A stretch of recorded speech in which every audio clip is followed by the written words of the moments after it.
नमस्कार, आप देख रहे हैं एक कदम मुसर समुदाय की ओर। मैं ब्रिजमोहन कुमार, मैं अभी कोचस ICM प्रगति हॉल पर मौजूद हूं। आज विचार गोष्ठी का आयोजित कार्यक्रम किया जा रहा है। दलितों का दशा और दिशा पर चर्चा। सभी वक्तागण यहाँ जुटे हुए हैं। देखिए, और आज़ादी से 75 साल देश हो गया है, लेकिन आज भी दलितों का स्थिति वहीं के वहीं है।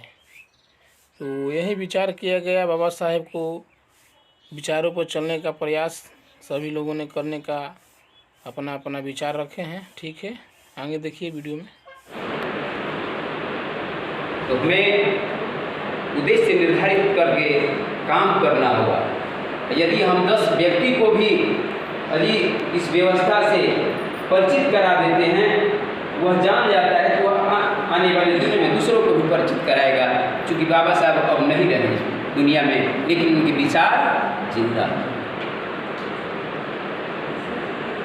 तो इस काम को छोटा समझ करके नहीं, बल्कि एक थीम के रूप में जो सिस्टर के द्वारा आपको प्रेरित करके दिया जा रहा है, उस लोगों में आप ले जा करके दें, ताकि वह एक्सेप्ट करें, स्वीकार के साथ। यह बात पढ़ते पढ़ते मैं पढ़ना इतना लिखने का विषय।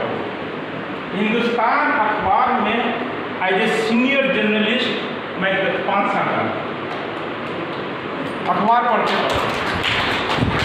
और मेरा, क्योंकि उस समय हिंदुस्तान अखबार जो था, आज भी हिंदुस्तान अखबार एक बहुत प्रतिष्ठित अखबार है बिहार में।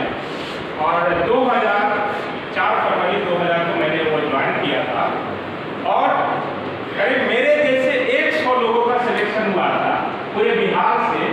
और मैं पहला व्यक्ति था कि मेरा आर्टिकल फ्रंट पेज पे छपा था, नाम के साथ हिंदुस्तान अखबार। और तब से लेकर के जब अखबार मैंने ज्वाइन किया तो मेरे अंदर से जो आत्मविश्वास था, मतलब कि एक जर्नलिस्ट होने के नाते, अभी का जर्नलिस्ट का थोड़ा पिक्चर अलग है, लेकिन जिसमें मैं पत्रकारिता कर रहा था, जिसमें मैं हिंदुस्तान अखबार में लिखना शुरू किया और सोशल रिकॉग्निशन जो मिला, मैं उस समय इतना आत्मविश्वास था कि मेरे सामने पुलिस, क्योंकि रेलवे हेडक्वार्टर है वहाँ पे दानापुर में, जहाँ से मैं रिपोर्टिंग करता था, दानापुर रेलवे हेडक्वार्टर है, वहाँ के DRM, क्योंकि मेरे फादर